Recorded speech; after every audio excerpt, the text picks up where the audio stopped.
오늘은 2월 15일 토요일입니다. 성령님은 누구인가? 라는 제목입니다. 성령님은 누구인가? 말씀은 이사야 40장 29절입니다. 피곤한 사람에게 힘을 주시며 기운을 잃은 사람에게 기력을 주시는 분이시다. 아멘. 네, 누구시죠? 바로 성령님이십니다. 성령님은 우리의 위로자가 되시고 상담자가 되시고 돕는 자이시며 중보자이시며 변호자이시며 힘을 주시는 분입니다. 그리고 비상대기자이시죠.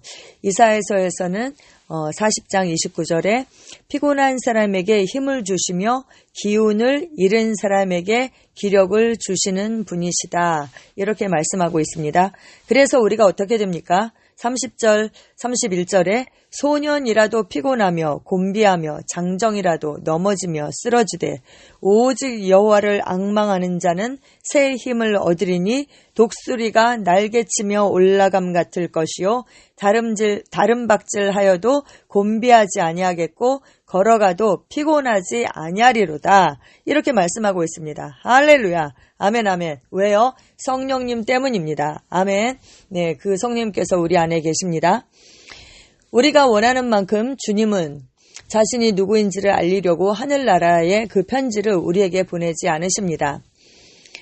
주의 성령님이 하시는 일들은 지상에서 볼 수 있습니다.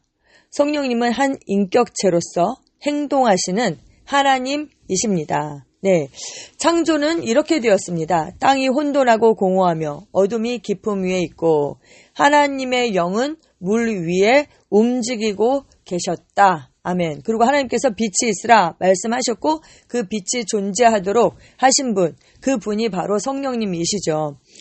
하나님께서 자신들의 종들을 선택하실 때 성령님의 능력이 그들 위에 머물렀습니다. 모세가 이스라엘 자손에게 말하였다. 그러면서 주님께서 유다 브살레를 지명하여 부르셔서 그에게 하나님의 영을 가득하게 하시고 지혜와 총명과 지식과 온갖 기술을 갖추게 하셨습니다.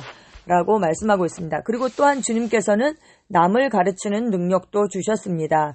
이 말씀이 출애굽기 35장 30절에서 31절, 34절에 나와 있어요. 여러분, 이게 무슨 말씀입니까? 하나님께서 성막을 짓는데 그 일할 일꾼들을 세우셨죠. 그래서 모세가 이스라엘 자손에게 한 말입니다. 그때 브살렐이라는 그 유다 지파 훌의 손자를 세우셨어요. 근데 그냥 지명하고 부르셨을 뿐만 아니라 어떻게 하셨습니까? 하나님의 영을 그에게 충만하게 하셨습니다. 그래서 지혜와 총명과 지식으로 여러 가지 일을 하게 하셨어요. 그 하나님의 그 지혜와 하나님의 그 능력으로 그 일을 하게 하신 거죠. 그래서 그가 금과 은과 노스로 제작하는 기술을 고안하였고 또 보석을 깎아서 물려서 나무를 새기는 여러 가지 정교한 일을 하게 하셨다. 하나님이 하게 하신 것입니다. 그리고 또 그 혼자 세운 것이 아니라 여러 그 성막 일꾼들을 세웠죠. 그래서 오홀리압이라는 그 단 지파의 사람, 그 사람은 하나님께서 그를 감동하셔서 가르치게 하셨습니다. 그 기술들을 가르치게 하셨고 지혜로운 마음을 그에게 충만하게 하셔서 또 여러 가지 일을 하게 하셨는데 조각하는 일, 그리고 세공하는 일, 청색, 자색, 홍색 실과 가는 배실로 수를 놓는 일, 그리고 또 짜는 일, 그 수를 짜는 일, 그 외에 여러 가지 일을 하게 하셨다. 그래서 아주 정교한 일을 고안하게 하셨다. 이렇게 출애굽기에 소개하고 있습니다. 하나님께서 일꾼을 세우실 때 그냥 부르셨을 뿐만 아니라 그 일을 능히 감당할 수 있는 그 지혜와 능력을 하나님께서 주셨습니다. 할렐루야. 그래서 여러분, 제가 꼭 붙드는 말씀이 있거든요. 왜냐하면 구약에도 이렇게 하셨다면 오늘날 우리는 무엇입니까? 새 언약의 일꾼이죠. 여기에는 이제 성막을 위한 그 일꾼들을 부르신 장면이 나오지만 우리 모두는 새 언약의 일꾼입니다. 그런데 성경은 뭐라고 말합니까?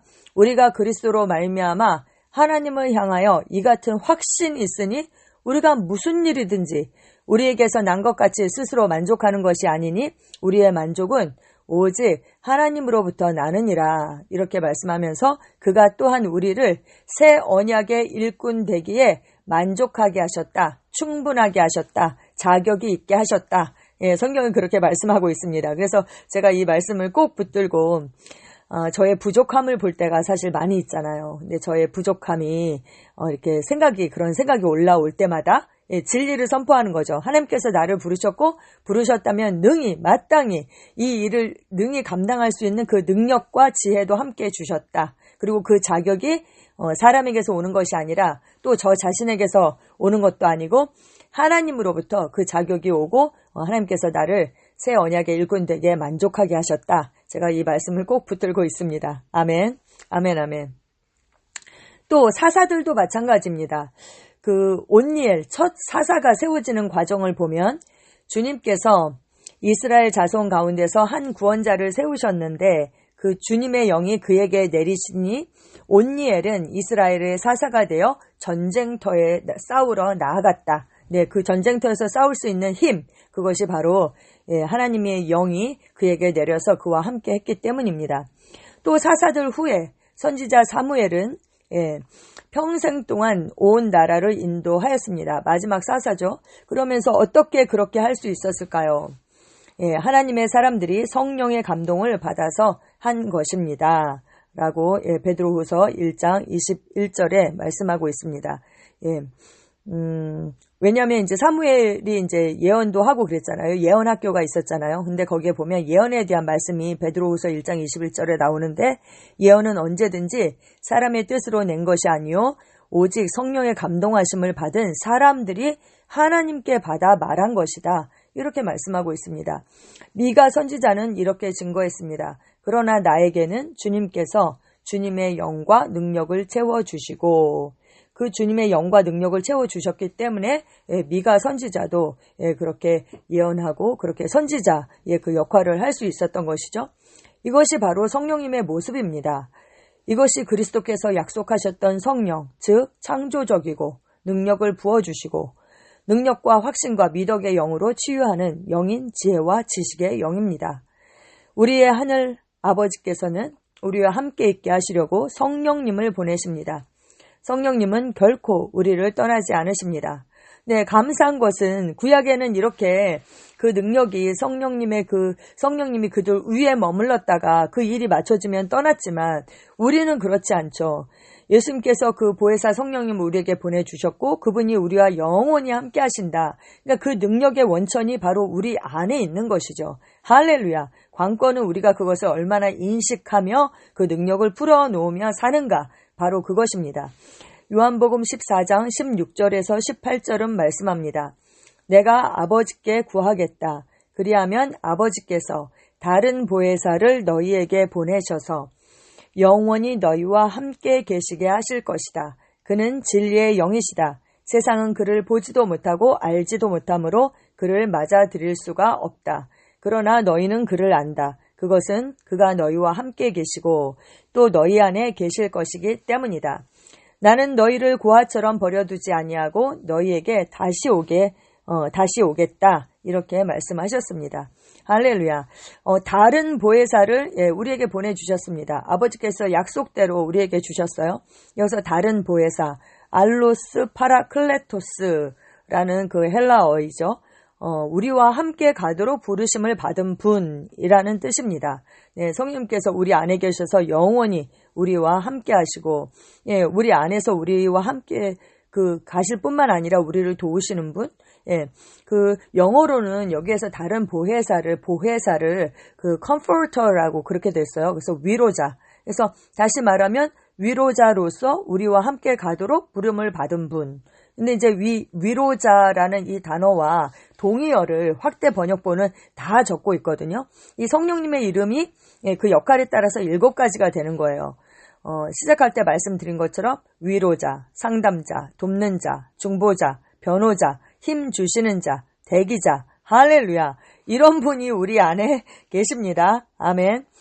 하나님의 능력은 이미 대단한 인격과 추진력을 타고난 사람들을 더 강력하게 하는 것이 아니라 약한 사람들과 알려지지 않은 사람들 같이 능력이 필요한 사람들을 위한 것입니다. 당신의 삶에 이런 능력이 활발하다면 대단한 일입니다. 아멘, 아멘. 네, 이런 분이 우리 안에 계시고 우리와 영원히 함께 하십니다. 예, 그분은 우리를 절대 떠나지 않으시죠. 우리를 고아처럼 버려두지 아니하시고, 예, 그렇게 우리와 함께 하십니다. 여러분, 그런데요, 관건은 우리가 그거를 얼마나 인식하며 사는가. 성령님이 우리와 함께 계시잖아요. 근데 어떤 분들은 그것을 늘 인식하고 그 능력을 풀어놓는 삶, 그 삶을 사는가 하면 우리가 제한하기 때문에 제한하는 만큼 성령님께서 제한을 받으시는 거죠. 그래서 우리가 정말 우리의 생각이나 경험이나 어떤 나의 기준으로 성령님의 그 역할이나 그 능력이나 어떤 역사하심을 제한하지 않고 그대로 그분의 능력이 우리를 통해서 나타나도록 우리가 그렇게 해야 하는 것입니다. 할렐루야. 우리가 만일 성령으로 살면 어떻게 합니까? 또한 성령으로 행하는 삶, 그 삶을 우리는 삽니다. 아멘. 아멘, 아멘. 나는 기쁨과 성령이 충만한 주 예수 그리스도의 제자입니다. 주님 감사합니다. 주님 감사합니다. 구약시대에도 하나님께서 이렇게 일꾼들을 세우실 때 능력과 지혜로 함께 하시고 그들과 함께 하셨다면 정말 이 새 신약의 새 언약의 일꾼된 우리에게는 얼마나 주님 더 하시겠습니까? 그 능력의 원천인 그 성령님께서 우리 안에 오셔서 우리를 통하여서 그 능력으로 역사하심을 감사를 드립니다. 우리의 힘으로 살지 않습니다. 우리의 힘으로 고군분투하는 삶, 그 삶을 거절합니다. 우리 속에서 역사하시는 그 역사를 따라 우리가 힘을 다하여 수고할 때 정말 우리를 통하여 그 성령님의 역사가 나타날 것으로 인해서 주님 감사를 드립니다. 우리는 성령의 아바타가 되어 그 성령님께서 행하시는 대로 행하는 삶, 그 삶을 우리가 삽니다. 하나님 감사합니다. 주와 합하여서 우리의 영이 하나가 되었을 뿐만 아니라 우리의 생각과 몸도 성령님께 완전히 양보되고 의탁되어서 성령님께서 자유자재로 우리를 사용하시는 그 삶, 그 삶으로 우리가 나아가게 하시니 감사합니다. 오늘도 우리 안에서 역사하시는 그 성령님의 그 역사를 주님 우리가 기대합니다. 그리고 우리가 절대 피곤하지 않습니다. 왜냐하면 우리에게 그 힘 주시는 분, 그분이 우리 안에 계시기 때문입니다. 정말 그 독수리에 날개치며 올라가 같은 그 새 힘으로 오늘 하루를 살 것을 선포하며 예수님의 이름으로 기도합니다. 아멘.